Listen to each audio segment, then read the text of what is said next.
அருட்பெருஞ்சோதி அருட்பெருஞ்சோதி தனிப்பெரும் கருணை அருட்பெருஞ்சோதி. அனைவருக்கும் வணக்கம். திருவருள் மீனாட்சி வெங்கடேசன், ஈரோடு. ஆதிசக்தி யூடியூப் சேனல் நேயர்களுக்கு நன்றி கலந்த வணக்கங்கள், வாழ்த்துகளும். இன்றைக்கி நம்ம பார்க்கக்கூடிய பதிவு பார்த்திங்க அப்படின்னா ஜோதிடம். இந்த ஜோதிடத்தில் நிறையா பேர்த்துக்கு பார்த்திங்கன்னா நம்பிக்கை இல்லாமல் இருக்காங்க. சில பேர் அதிகமாக நம்புகிறாங்க.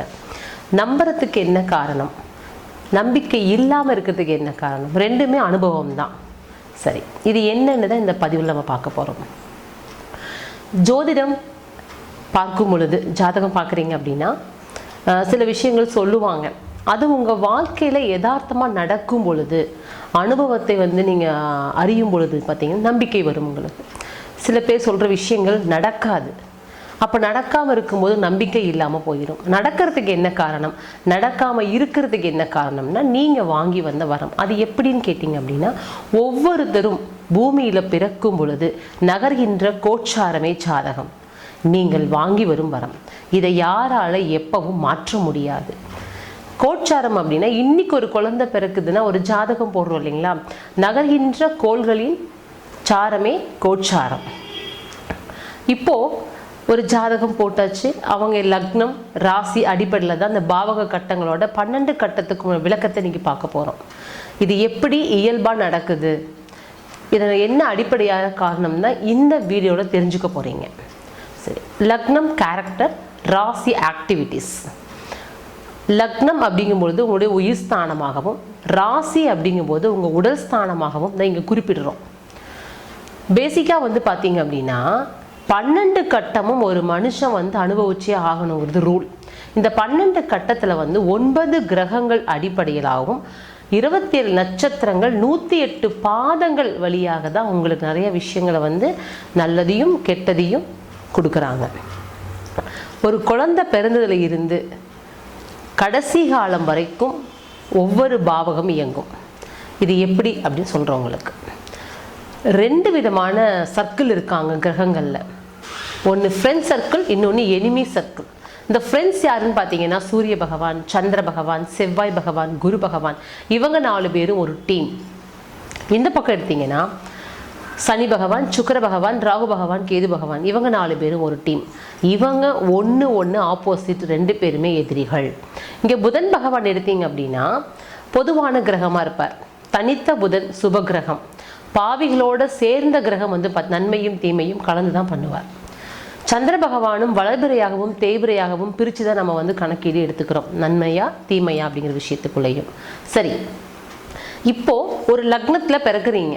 12 லக்னத்தில் லக்னம் எதுவாக வேணா இருக்கலாம், ராசி எதுவாக வேணாலும் இருக்கலாம்.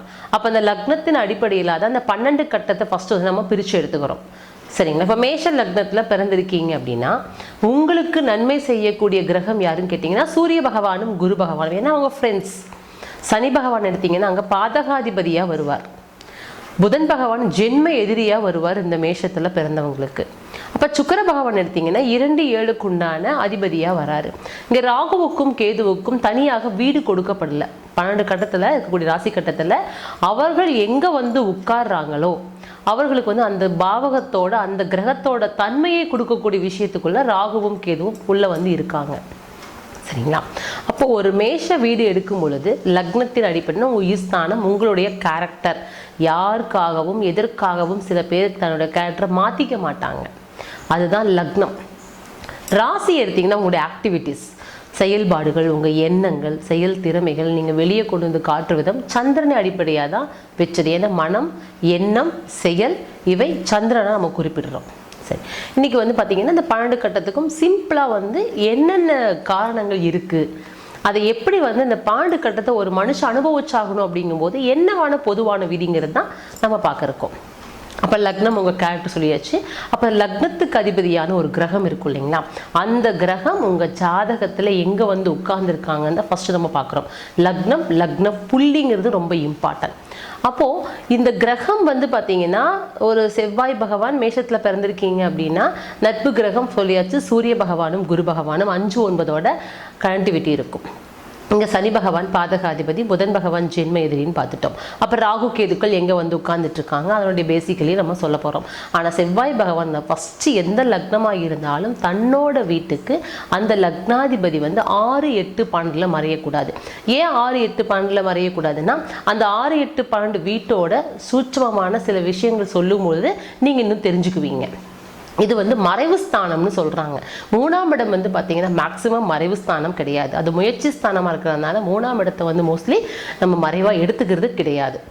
அப்போ லக்னம் அப்படிங்கும்போது லக்னாதிபதி எங்கே இருக்காரு, அப்படிப்பட்ட ஒரு கேட்ரோல் உங்களுக்குள்ள இருக்கும். நீங்கள் போய் எதிரி வீட்டில் உட்காந்துட்டீங்கன்னா நிறைய விஷயம் நீங்கள் போராடணும். அவள் புதன் வீட்டில் உட்காந்து எதிரி வீடு, அப்போ அங்கே உட்காந்துட்டார் அப்படின்னா நீங்கள் வந்து போராடக்கூடிய வாழ்க்கையில் நீங்கள் இருக்கீங்கன்னு அர்த்தம். அப்போ 11 பாதகம் பார்த்தோம், கும்ப வீடு. அப்போ நீங்கள் போய் செவ்வாய் லக்னாதிபதியாக அங்கே போய் உட்கார்ந்தார் அப்படின்னா நிறைய விஷயம் வந்து உங்களுக்கு எகேன்ஸ்ட் நடக்கும், போராட்டம் இருக்கும், எதிர்பார்ப்புகள் நடக்காது. இது ஒரு விஷயம்.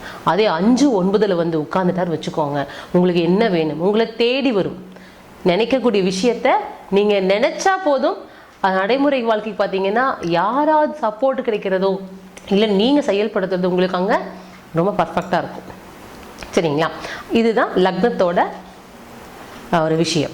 2ஆம் இடம் எடுத்தீங்கன்னா உங்களுடைய தன குடும்ப வாக்குஸ்தானம்னு பெயர். அப்போ தன குடும்ப வாக்குஸ்தானம் என்னன்னு கேட்டிங்க அப்படின்னா, உங்களுக்கு வரக்கூடிய பொருள் எப்படி சம்பாதிக்கிறீங்க, உங்கள் வரவு எப்படி இருக்குது, உங்கள் குடும்பத்தில் சேமிப்பு இருக்க முடியுமா, இல்லை வரக்கூடிய சம்பளத்தில் ரன் பண்ணி கொண்டு போயிட்டு இருக்கீங்களா, இல்லை கடன் வாங்கி தான் ரன் பண்ணணுமா, இல்லை உங்கள் சப்போர்ட்டு பார்த்திங்கன்னா ஃபேமிலி எவ்வளோ தூரம் கிடைக்கும் உங்களுக்கு. இதுதான் தனஸ்தானம். குடும்பஸ்தானத்தில் வந்து பார்த்திங்கன்னா ஃபேமிலி சப்போர்ட் ரொம்ப இம்பார்ட்டன்ட். ஒரு விஷயம் நீங்கள் செஞ்சாலும் பேசினாலும் அவங்க சப்போர்ட் இல்லாமல் எதுலையுமே நம்ம ஜெயிக்க முடியாது இல்லைங்களா? அப்போ அந்த ஃபேமிலிக்குள்ளே அண்டர்ஸ்டாண்டிங் எப்படி இருக்குன்னு அதையும் 2ஆம் இடத்துல பார்த்துடலாம். அப்போ வாக்குஸ்தானம் அப்படிங்கும்போது அடிப்படை கல்வி எடுத்திங்கன்னா 2ஆம் இடத்தை குறிக்கும். பேசிக்காக 10th வரைக்கும் கூட நம்ம எடுத்துக்கலாம். அடிப்படை கல்வி அப்படிங்கும்போது உங்களுக்கு இந்த ரூல் வந்துடும். அப்போ இந்த 2ஆம் இடம் பார்த்தீங்கன்னா எப்படி படிப்பீங்க, நல்லா புரிஞ்சு படிப்பீங்களா, இல்லை வந்து கொஞ்சம் குழம்புவீங்களா, இல்லை வந்து எழுதி பார்த்தா தான் வருமா, இல்லை உங்களுக்கு நிறைய அனுபவத்தில் கிடைக்குமா, இதெல்லாமே அடிப்படை அறிவு.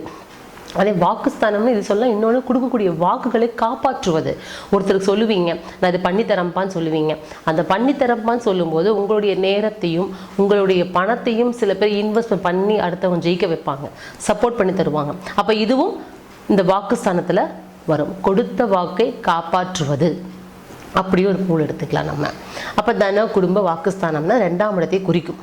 அடுத்து 3ஆம் இடம் எடுத்திங்கன்னா உங்களுடைய இளைய சகோதரம், உங்களுடைய முயற்சி, உங்களுக்கு வரக்கூடிய கீர்த்தி, புகழ், கம்யூனிகேஷன், சிறுதூர பயணம், இதெல்லாம் வந்து 3ஆம் இடத்தோட தொடர்புகள் கொண்டது.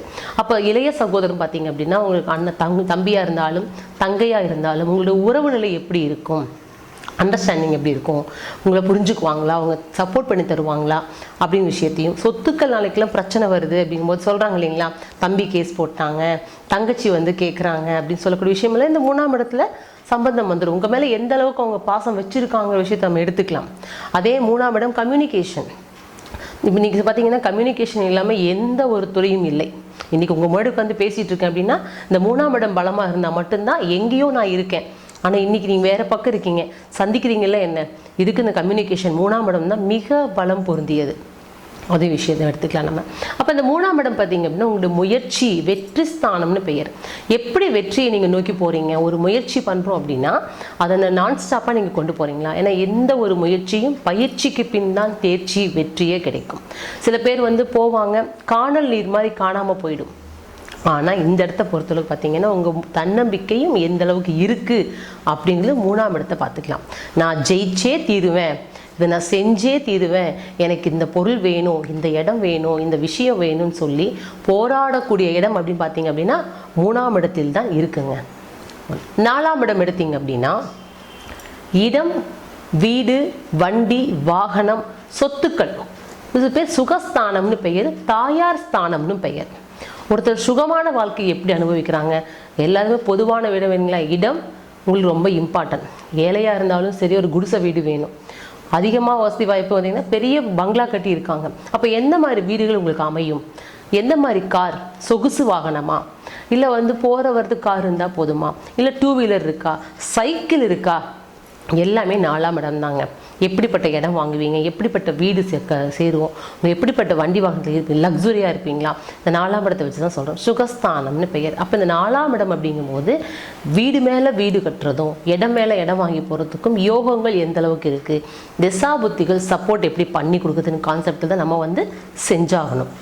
சரி, அடுத்த 5ஆம் இடம். இது பூர்வ புண்ணிய ஸ்தானம்னு பெயர். போன ஜென்மத்தில் நீங்கள் பண்ணது பாவமா புண்ணியமா, தாத்தா பாட்டிகள் அவங்களுடைய பாவங்களும் புண்ணியங்களும் நம்ம அனுபவிச்சு தான் ஆகணும், அதையும் மாற்ற முடியாது இல்லைங்களா.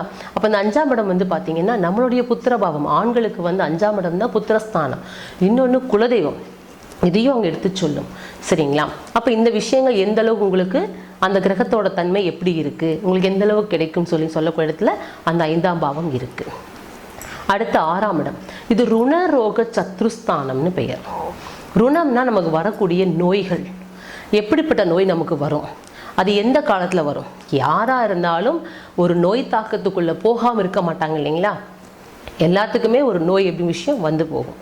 அப்போ அந்த மாதிரி விஷயத்தையும் பார்த்துக்கலாம். அடுத்தது ருணம், ரோகம் அப்படின்னு. ருணம் பார்த்தீங்கன்னா கடன் வாங்கினா கட்ட முடியுமா, கடன் கொடுத்துட்டா வசூல் பண்ண முடியுமா, 2 விஷயத்துக்காக இன்றைக்கி மக்கள் ஓடிட்டு இருக்காங்க இல்லைங்களா. இஎம்ஐ இல்லாத யாராவது இருக்காங்களா, கடன் இல்லாதவங்க இருக்காங்களா, கண்டிப்பாக இருக்காங்க. அப்போ இந்த 6ஆம் இடத்துல நமக்கு எந்த மாதிரி கடன்கள் நம்ம கொடுத்தா வாங்க முடியும், எவ்வளோ அமௌண்ட்டில் வாங்கணும், யார்கிட்ட கொடுக்கணும், எப்படி வாங்கணும் விஷயத்தையும் இந்த 6ஆம் இடத்துல நம்ம தெரிஞ்சுக்கலாம். அதே மாதிரி கடன் ஸ்தானம் பார்த்துட்டோம், நோய் ஸ்தானம் பார்த்துட்டோம். அடுத்து எதிரிகள் நம்மளை விட பலமாக இருப்பாங்களா, இல்லை நம்ம அவங்களோட பலமாக இருப்பாங்களா, நம்மளை பார்த்து ஓடி ஒளியிறாங்களா, இல்லை நம்ம அவங்கள பார்த்து ஓடி ஒளியிறோமா, எதிரிகள் எப்படி இருக்காங்க விஷயத்தையும் சொல்லலாம். அப்போ யாரெல்லாம் எதிரிகள் உங்களுக்கு, நட்பாக பழகிறவங்களே சில பேர்த்துக்கு ஃபஸ்ட் எதிரியாவாங்க, எதிரிகளை தானாக உருவாக்கிக்குவாங்க. இந்த 2 கான்செப்டையும் பார்த்தீங்கன்னா இந்த இடத்துல நம்ம எடுத்துக்கலாம். அப்போ 6ஆம் இடத்துல இந்த விஷயத்தை நம்ம பார்க்கலாம்.